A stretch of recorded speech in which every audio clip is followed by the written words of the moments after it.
पग पर है संग तुम्हारे अन्नदाता। लहू किसानों का बन के पसीना सींचता है धरती का सीना। मेहनत का तेरी हक दिलवाने, नई तकनीक नई खोज बताने। पशुधन को गुणवान बनाना, पौध सुरक्षा को सिखलाना, खेती के सब गुर समझाने, भारत का सरताज बनाने। आठों पहर है संग तुम्हारे अन्नदाता अन्नदाता। नमस्कार, मैं कात्यायनी चतुर्वेदी आप सभी दर्शकों का अन्नदाता कार्यक्रम में बहुत स्वागत करती हूँ। हर रोज की तरह कार्यक्रम में लेकर आई हूँ खेती बाड़ी से जुड़ी हुई बहुत सारी लाभकारी जानकारियां। तो चलिए सबसे पहले देखते हैं क्या है विशेष आज के कार्यक्रम में आपके लिए। ऊसर भूमि में गेहूं की उन्नत बुआई पर तकनीकी जानकारी।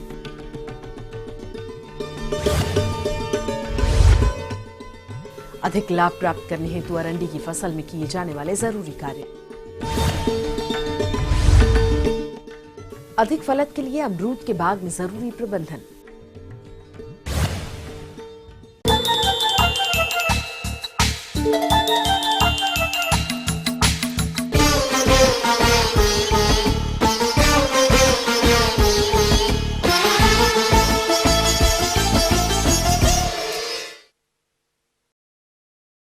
रबी मौसम में उगाई जाने वाली खाद्यान्न फसलों में गेहूं का सर्वोच्च स्थान है, जिसकी खेती प्रदेश में बहुतायत रूप से की जाती है। लेकिन हमारे वो किसान जिनकी भूमि ऊसर है, वो इसकी खेती से अधिक पैदावार लेने के लिए गेहूं की कौन कौन सी उन्नत प्रजातियों का चयन करें और इसकी बुआई किस तरह से करें। आइए इन सभी बिंदुओं पर चर्चा के लिए मिलते हैं केवी के भदोही के डॉक्टर पीसी सिंह से।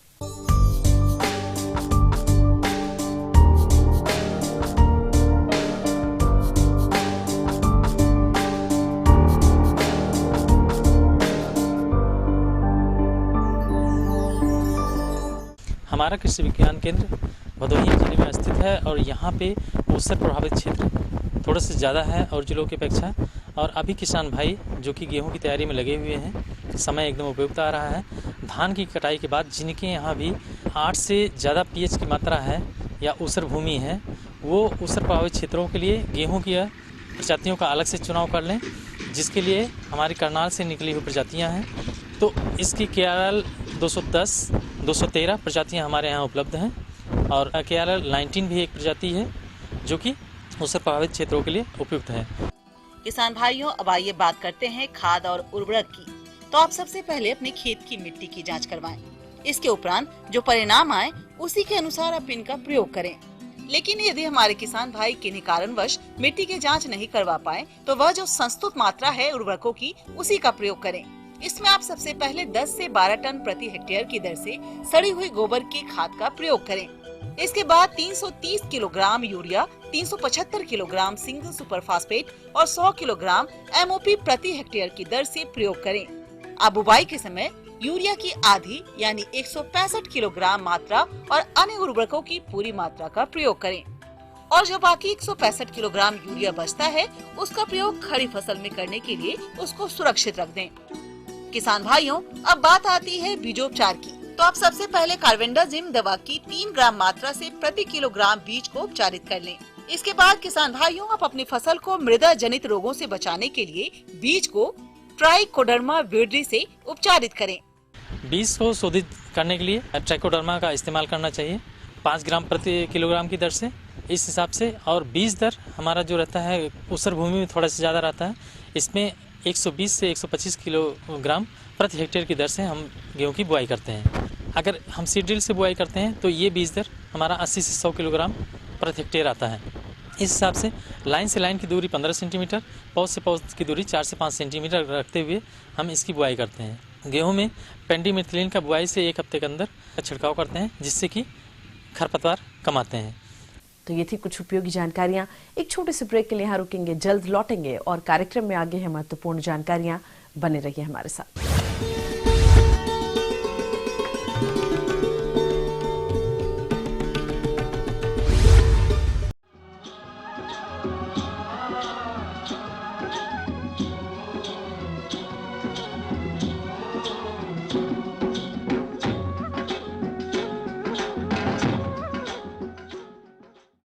ब्रेक के बाद आप सभी दर्शकों का एक बार फिर से अन्नदाता कार्यक्रम में स्वागत है। चलिए बढ़ते हैं अगली प्रस्तुति की ओर।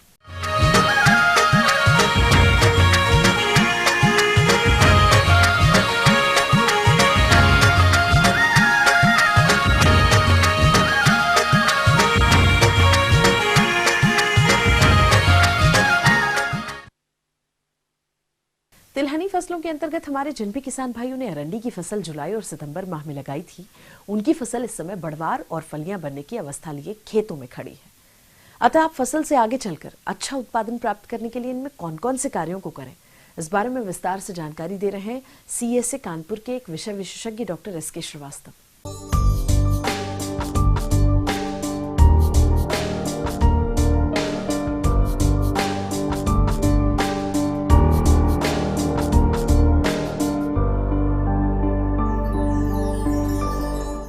अंडी की फसल एक बहुत महत्वपूर्ण फसल है जिसको हम एक्सपोर्ट करते हैं। इसका बीज और तेल हम बाहर भेजते हैं और विदेशों से अच्छा पैसा मिलता है हमको। तो इसमें पहले सर्वप्रथम जो है वो, अगर इस समय आपकी फसल कम से कम 1.5-2 महीने की होगी, अगर इसमें अगर खरपतवार लगे हुए हैं तो उनको आप निकाल दीजिए। खुरपी की अपेक्षा अगर आप हैंड हो से या कुदाल से इसकी बीच में गुड़ाई कर दें तो उससे जो खरपतवार हैं वो बैठ जाएंगे, खरपतवार खत्म हो जाएंगे और पौधों को भी बढ़ने का अच्छा अवसर मिलेगा। लाइनों पर आप जो है वो मिट्टी चढ़ा दीजिए ताकि पौधे कभी भी गिरे नहीं। दूसरी बात ये आई सिंचाई प्रबंधन। अगर इस समय देख लीजिए, क्योंकि मौसम बड़ा सूखा है, वैसा अगर खेत में नमी नहीं है तो पानी लगवा दीजिए। सिंचाई करना अत्यावश्यक है क्योंकि जो आपकी फलियां बनने वाली हैं वो फलियां नहीं बनेंगी, फूल सूख जाएंगे और अगर फली बन जाएगी तो उसके बाद जो दाने सूख जाएंगे उसमें। तो इसलिए पानी लगाना बहुत ज़रूरी है। और इसी प्रकार जो है वो जो मेन चीज़ है इसकी उर्वरक की मात्रा। उर्वरक की मात्रा आपको जो हमारी अच्छी प्रजातियां हैं या हाइब्रिड हैं, संकर प्रजातियां हैं, उनके लिए 80 किलो नाइट्रोजन, 30 किलो फास्फोरस और 30 किलो पोटास पर हेक्टेयर आवश्यकता पड़ती है। फास्फोरस और पोटास की पूरी मात्रा और नाइट्रोजन की आधी मात्रा बुआई के समय ही लाइनों पर दी जाती है और जो शेष आधा नाइट्रोजन बचता है उसको 1 महीने की क्रॉप जब हो जाए आपकी, जब पहली प्रथम निकाई हो जाए और उस समय आप आधी डाल दीजिए और आधी 20 दिन के अंदर फिर डाल दीजिए। लेकिन जब आप टॉप ड्रेसिंग करें, जिसको टॉप ड्रेसिंग करते हैं, जो बाद में डालते हैं, टॉप ड्रेसिंग जब आप करें तो उस समय खेत में नमी बहुत ज़रूरी है। अगर नमी नहीं होगी तो आपकी खाद जो आप डाल रहे हैं, जो ऊपर डाल रहे हैं, उससे फसल को फायदा नहीं मिलेगा।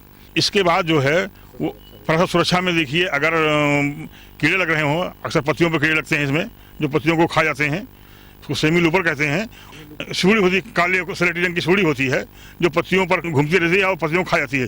पत्तियों का सब ऊपर खा लेते हैं, खाली जाल जाल हो जाता है। तो ऐसी अवस्था में आप क्विनालफास या मोनोक्रोटोफास 1.5 लीटर 700 लीटर पानी में डालकर पर हेक्टेयर के हिसाब से छिड़काव कर दें।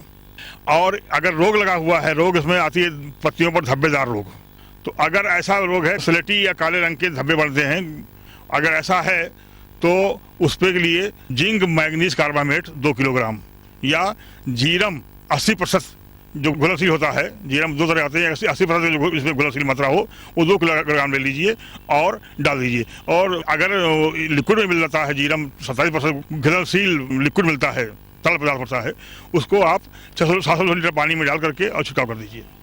इसके अलावा किसान भाइयों, इस फसल में गेरुई रोग का प्रकोप देखने में आता है। ये एक फफूंदी जनित रोग है और इस रोग का प्रकोप होने पर प्रारंभ में पत्तियों पर हल्के पीले या भूरे रंग के धब्बे उभरते हैं, जो बाद में पत्तियों की दोनों सतह पर फफोले का रूप धारण कर लेते हैं। इस रोग के कारण 50% तक उपज प्रभावित होती है। इस अतिरिक्त अरंडी की फसल में पत्तियों पर पत्ती झुलसा रोग के लक्षण भी दिखाई देते हैं, जिसमें पत्तियां किनारे की तरफ से सूखना प्रारंभ करती हैं। अंत में पूरी पत्ती धीरे धीरे सूख जाती है। इन दोनों ही रोगों के प्रबंधन के लिए पौधों पर इन रोगों के लक्षण दिखाई देते ही मैंकोजेब दवा की 2 ग्राम मात्रा को प्रति लीटर पानी की दर से घोल बनाकर 2 से 3 छिड़काव 10 दिन के अंतर पर करना चाहिए, जिससे इन रोगों पर नियंत्रण पाया जा सके। इस प्रकार के किसान भाइयों, अगर आप इस तरह की व्यवस्था करेंगे, इस तरह से मैनेजमेंट करेंगे, इस तरह से प्रबंधन करेंगे तो आप निश्चित रूप से अंडी से अच्छी उपज लेंगे और अच्छा लाभ मिलेगा आपको। आगे और भी हैं रोचक जानकारियां, पर यहाँ एक छोटे से ब्रेक के लिए रुकेंगे, जल्द हाजिर होते हैं।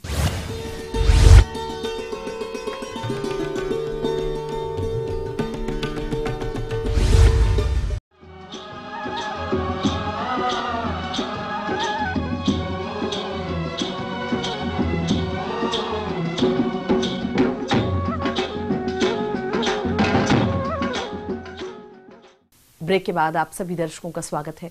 चलिए अब रुख करते हैं अपनी अगली कड़ी की ओर।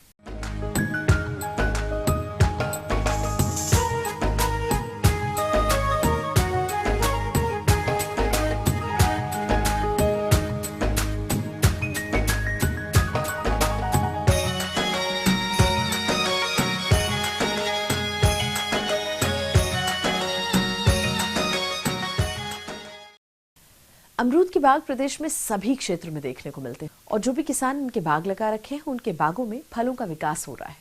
तो ऐसे समय में इन फल बागों की विशेष देखरेख की जरूरत होती है, तभी गुणवत्ता युक्त फलों की अधिक उपज मिलेगी। तो इस समय अमरूद के बाग में कौन कौन से कार्यों को करना जरूरी है, ये जानते हैं कृषि वैज्ञानिक डॉक्टर विजय अग्रवाल से। किसान भाइयों, आज मैं आपको अमरूद के बगीचे की देखभाल के विषय में जानकारी दूंगा। किसान भाइयों, अगर हम बात करते हैं अमरूद में साल में 3 बार फलन आता है और इस समय की जो बहार है, जो सर्दियों की बहार होती है, जो इसको हम बोलते हैं हस्त बहार बोलते हैं, पर फलन की स्थिति पे आ गया है और कुछ ही समय में ये फल बाजार में जाने लगेंगे। किसान भाइयों, अमरूद के बागों से गुणवत्ता युक्त अधिक फल प्राप्त करने के लिए अमरूद के बाग में किए जाने वाले प्रबंधनों पर ध्यान देना होगा, जिसमें प्रमुख है खरपतवार नियंत्रण। तो कैसे करें इस कार्य को, आइए जानते हैं। तो किसान भाइयों, इस समय हमें क्या क्या देखभाल करनी चाहिए, इस पर आपको विशेष ध्यान देना है। सबसे पहला जो काम हमें करना है वो है जो हमारा बगीचा है उसकी साफ सफाई रखें। निंदाई गुड़ाई की तो आवश्यकता नहीं है, लेकिन जो बीच में कतारों के बीच में जो घास हो रही है उनको आप चलाते रहें। अगर आपने बगीचा 8 बाई 8 मीटर की दूरी पर लगा रखा है तो ट्रैक्टर की सहायता से आप इसमें बीच में से निंदाई कर सकते हैं। अन्यथा कम दूरी पर अगर बगीचा लगाया हुआ है तो आप इसमें रोटावेटर की सहायता से बीच में खेत को खरपतवार मुक्त रखें। अमरूद के बगीचे से गुणवत्ता युक्त अधिक फलों की प्राप्ति के लिए संतुलित मात्रा में उर्वरकों का प्रयोग करना होता है। तो आप किस तरह से करें पोषक तत्व प्रबंधन, इसकी जानकारी कुछ इस प्रकार से है। इसमें हमने आधार खाद के रूप में तो खाद गर्मियों के समय में दे ही दी थी, लेकिन इस समय जिन किसान भाइयों ने ड्रिप के माध्यम से बगीचा लगा रखा और जो सिंचाई ड्रिप के माध्यम से दे रहे हैं, वो अंशंशित मात्रा में जल में घुलनशील उर्वरक जो है इसमें 1919, 052, 34 और 0050 का अंशंशित मात्रा में सिंचाई के साथ इसमें प्रयोग अवश्य रूप से करें। किसान भाइयों, अभी ठंड का मौसम चल रहा है और अमरूद के बगीचों में फल लगे हुए हैं। तो इसी बात को ध्यान में रखते हुए आप अमरूद के बागों में सिंचाई प्रबंधन करते हुए मल्चिंग कैसे लगाएं, आइए जानते हैं। किसान भाइयों, जिन किसान भाइयों ने जैसे मैंने बताया है कि टपक सिंचाई लगा रखी है, उनको नियमित रूप से इसमें सिंचाई करनी है। 1 से 2 दिन के अंतराल पर हमको सिंचाई करनी है। और जिन्होंने इसमें जो बहाव पद्धति से देते हैं, क्यारी विधि से पानी देते हैं, उनके लिए भी हफ्ते में 1 बार मौसम के अनुरूप हमको सिंचाई करना आवश्यक होती है।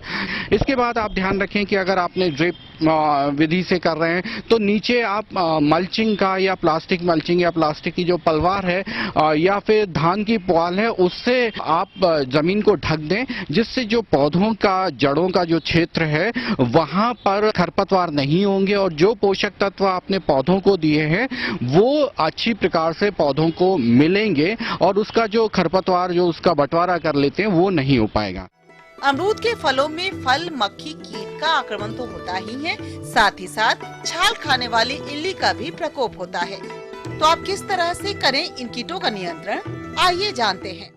इसके बाद आपको ध्यान देना है कि इस समय कई प्रकार के इसमें आप देखेंगे कि कभी कभी कहीं पर फल मक्खी का भी प्रकोप दिखाई देता है, जिसमें फलों में छेद हो जाते हैं और इस प्रकार के जो फल होते हैं वो झड़ जाते हैं, गिर जाते हैं। इससे जो इसका मार्केट वैल्यू होती है वो कम हो जाती है। सबसे पहले ऐसे ग्रसित फलों को निकाल कर नष्ट कर दें और इसके बाद अगर आवश्यक है तो कोई भी सिस्टमिक कीटनाशक का जैसे कि आप इसमें आप ले सकते हैं, इमिडाक्लोप्रिड का प्रयोग कर सकते हैं। इसका छिड़काव जो हमारा बगीचा है उसमें कर दें। एक कीड़ा और देखने में आता है कि कभी कभी इसमें देखेंगे, विशेषकर जो पुराने बगीचे हैं और जिनमें इस समय फलन है, उसमें एक छेद करने वाली इल्ली और इंडरबिला नामक का कीट जो होता है, जो तने के अंदर का भाग खाकर नुकसान पहुंचाता है और पौधा ऊपर से सूखा हुआ दिखाई देने लगता है।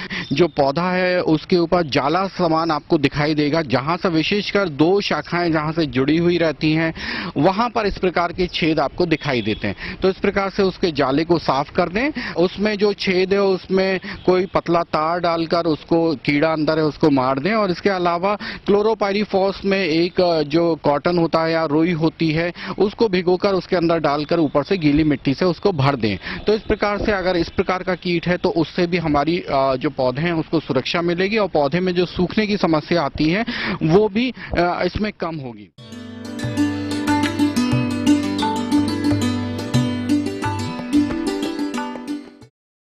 अन्नदाता हेल्पलाइन निशुल्क फोन संपर्क सेवा के माध्यम से आपके द्वारा पूछे गए प्रश्नों में से एक या दो महत्वपूर्ण प्रश्नों को हम अपने कार्यक्रम में शामिल करते हैं, और इसी के तहत आज का चयनित प्रश्न और उसका जवाब इस प्रकार है। अन्नदाता निशुल्क फोन संपर्क सेवा के माध्यम से पूछे गए प्रश्नों में से आज हमने जिस प्रश्न को कार्यक्रम में शामिल किया है उसे पूछा है परसनपुर जिला अंबेडकर नगर के कृषक वीरेंद्र सिंह ने। यह बटन मशरूम उत्पादन तकनीक के बारे में संपूर्ण जानकारी चाहते हैं। तो वीरेंद्र सिंह जी, आपकी जानकारी हेतु प्रस्तुत है कार्यक्रम का यह अंश। आज अपन बात करेंगे मशरूम की खेती के बारे में। तो मशरूम क्या होता है, आप वैसे सभी परिचित हैं, और ज़्यादा प्रचलन जो किसान भाई मशरूम की जहाँ खेती करते हैं उसमें बटन मशरूम और ढिंगरी मशरूम मुख्यतः इनका स्थान आता है। प्रदेश के बहुत से किसान खेती करके लाभ कमाते हैं, किंतु कुछ ऐसे किसान हैं जो अन्य किसानों से हटकर कम समय व स्थान में सर्वाधिक लाभ कमाने के लिए बटन मशरूम की खेती करते हैं। परंतु इसकी खेती की तकनीक क्या है, इस बारे में जानकारी के लिए मिलते हैं। जहाँ तक बटन मशरूम की खेती है, बटन मशरूम की खेती कम तापक्रम पे होती है। तो अपन खुले वातावरण में बिना किसी साधन के यदि अपन खेती करना चाहते हैं, तापक्रम कम करने के जो साधन अपने पास यदि नहीं है, तो अपन इसकी नवंबर दिसंबर में जब तापक्रम इसे कम आता है, इसका लगभग 20 डिग्री सेंटीग्रेड कम जो अपने कमरे का तापक्रम चाहिए, उसमें अपन बटन मशरूम की खेती कर सकते हैं। तो बटन मशरूम की खेती करने वाले किसानों को ये चाहिए कि वो ये तापक्रम नवंबर दिसंबर में आए उससे पहले 1 महीने पहले कंपोस्ट तैयार कर लें, क्योंकि कंपोस्ट तैयार करने में 25 से 27 दिन लगते हैं, इसलिए कंपोस्ट तैयारी पहले करें। इसके लिए जो प्लास्टिक का ड्रम होता है उसमें अपन भूसे को भिगोते हैं 24 घंटे के लिए। उसके बाद में तो 100 लीटर पानी के अंदर लगभग 7 ग्राम कार्बोनिज़म मिलाते हैं और 125 मिलीलीटर फॉर्मेलिन मिलाते हैं। उसके बाद में इस पानी के अंदर इनको अच्छी तरह से मिलाने के बाद में भूसे को इसके अंदर भिगो देते हैं। 24 घंटे के बाद में भूसे को बाहर निकालते हैं। 100 लीटर के अंदर लगभग 20 किलोग्राम भूसा अपन इसमें भिगो सकते हैं। और भूसा बाहर निकालने के बाद में किसी ढलान वाले स्थान पे इसको रख दो, या जो एक बड़ा छलना होता है उसके ऊपर रख दो। 2-3 घंटे छोड़ने के बाद में इसमें जो अतिरिक्त पानी होगा वो बाहर निकल जाएगा। इसमें विभिन्न प्रकार के जो पोषक तत्व है वो कंपोस्ट में मिलाए जाते हैं। किसान भाइयों, बटन मशरूम की खेती का मुख्य आधार कंपोस्ट खाद है। तो दीर्घ अवधि विधि में कंपोस्ट बनाने के लिए आवश्यक सामग्री है गेहूं का भूसा 300 किलोग्राम, गेहूं का चोकर 15 kilogram, KCN 9 kilogram, SSP 3 kilogram, MOP 3 kilogram, urea 3 kilogram, gypsum 30 kilogram, Furadan 30 gram, और इन सभी को मिलाकर फर्श पर ढेर बना लेते हैं। इसके बाद इसकी पलटाई करते हैं। प्रथम पलटाई 6ठे दिन और दूसरी पलटाई 10वें दिन, तीसरी पलटाई 13वें दिन, और इसके बाद 16, 19 और 25वें दिन करते हैं। इस प्रकार से कंपोस्ट तैयार होता है। अब इसमें स्पानिंग करने की बारी आती है। स्पानिंग का मतलब होता है कि इसमें बीज मिलाना। इसका बीज आपको लाना पड़ेगा। तो इसके लिए गीले भूसे के वजन के हिसाब से 2% के दर से अपन इसमें स्पान मिलाते हैं। स्पान गेहूं के दाने पे तैयार किया जाता है, जिसको थैली से निकालने के बाद में अपन हाथ से एक दाना कर लेते हैं, और उसके बाद में भूसे के अंदर उसको अच्छे से मिला के पॉलीथीन की जो थैलियाँ होती है 4 किलोग्राम के वजन वाली, उस पॉलीथीन की थैलियों के अंदर इस भूसे को हल्के हाथ से दबा दबा के भरते हैं। और ध्यान रखें कि इसके जो नीचे वाले किनारे हैं पॉलीथीन की थैली के, वो काट देते हैं, ताकि जो अतिरिक्त नमी होगी वो इससे बाहर निकल जाएगी। और भूसा भरने के बाद में इसका मुंह बंद कर देते हैं सूतली से, और थैली के चारों ओर भी लगभग 4-5 सेंटीमीटर की दूरी पे कुछ छेद कर देते हैं। अब इन थैलियों को आप किसी भी स्थान पे जहाँ आपके पास कोई कमरा है, कोई झोपड़ी है, अतिरिक्त स्थान जो आपके घर पे है, वहाँ पे इसको रख देते हैं, और कमरा बंद कर देके खिड़की बंद कर देते हैं, और अंधेरा वाला वातावरण रखते हैं। लगभग 10 से 15 दिन के अंदर इसके अंदर ये जो आपने स्पान मिलाया है वो अंदर वृद्धि करने लग जाएगा। और तैयार कंपोस्ट को फसल कक्ष या घर में बांस के बने 4 सतह के रेक में पॉलिथीन बिछा देते हैं। इसके बाद इसके ऊपर रैकों में 6 से 9 इंच तक कंपोस्ट भरते हैं। किसान भाइयों, इसके बाद बात आती है मशरूम की स्पानिंग या बिजाई की। तो इसके लिए 1 कुंटल कंपोस्ट में स्पान 600 ग्राम से 750 ग्राम अच्छी प्रकार मिलाया जाता है और ये कार्य बहुत ही सावधानी पूर्वक करें। नमी बनाए रखना बहुत आवश्यक है। तो दिन के अंदर 3-4 घंटे के अंतराल पे इनमें लगभग 2 से 3 बार पानी का छिड़काव करते हैं। पानी हल्के हाथ से डालना चाहिए। इसके लिए आप छोटे फव्वारे का भी प्रयोग कर सकते हैं और इसके लिए आप पाइप के साथ में छोटा जो फव्वारे वाला जो वो लगा के पानी दे सकते हैं। ये प्रक्रिया आप अपन 3 से 4 दिन करते रहेंगे तो लगभग 3 से 4 दिन के बाद में इसमें छोटे छोटे जो मशरूम है वो निकलना स्टार्ट हो जाएंगे और लगभग 7-8 दिन के अंदर ये बड़ा आकार ले लेंगे।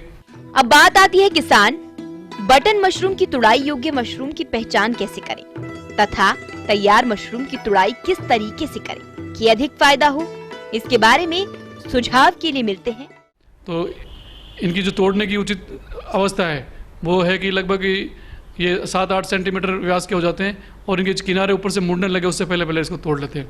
तोड़ने का सही तरीका ये है कि इसको नीचे से दोनों हाथ से पकड़ अपने एक उंगली और अंगूठे के बीच में पकड़ के और हल्का सा घुमाव देते हैं और इसमें आसानी से टूट जाते हैं।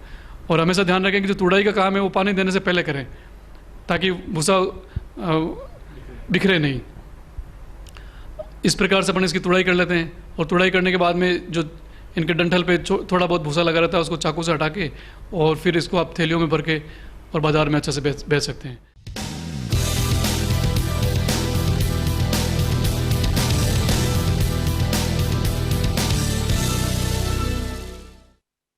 राज्य की विभिन्न मंडियों में कृषि उत्पादों के चढ़ते उतरते बाजार भाव की संक्षिप्त जानकारी इस प्रकार है।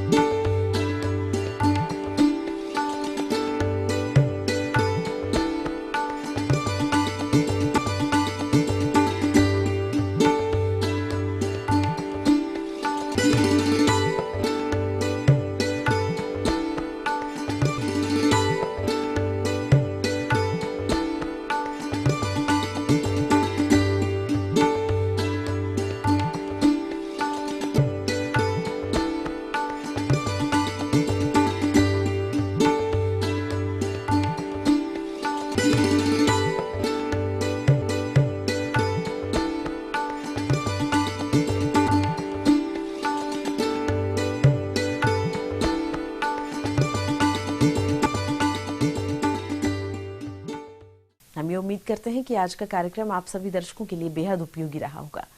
किसान भाई और अन्नदाता आपकी सेवा के लिए संकल्परत है और कृषि संबंधित समस्या और सुझावों के लिए आप हमें इस पते पर संपर्क भी कर सकते हैं। प्रोड्यूसर अन्नदाता ETV Uttar Pradesh Uttarakhand, Ramoji film city Hyderabad 501512 और साथ ही आप हमें ईमेल भी कर सकते हैं। तो हमारा ईमेल एड्रेस लिख लीजिए annadatta.up@etv.co.in और इसके अतिरिक्त आप हमें निःशुल्क हेल्पलाइन नंबर 180041921555 पर सोमवार से शनिवार सुबह 10 बजे से शाम के 4 बजे के बीच में कभी भी संपर्क कर सकते हैं। और आइए अब देखते हैं कल दिखाए जाने वाले कार्यक्रम की मुख्य झलकियां। हरे चारे हेतु जई की भरपूर पैदावार देने वाली प्रजातियों की बुआई की उन्नत तकनीकी। बैगन की फसल में लगने वाले रोगों का कैसे करें नियंत्रण। तो फिलहाल अन्नदाता की पूरी टीम को दीजिए इजाजत, लेकिन इस वादे के साथ कि कल फिर इसी समय होगी आपसे मुलाकात कृषि संबंधित कुछ और महत्वपूर्ण जानकारियों के साथ। तब तक के लिए नमस्कार।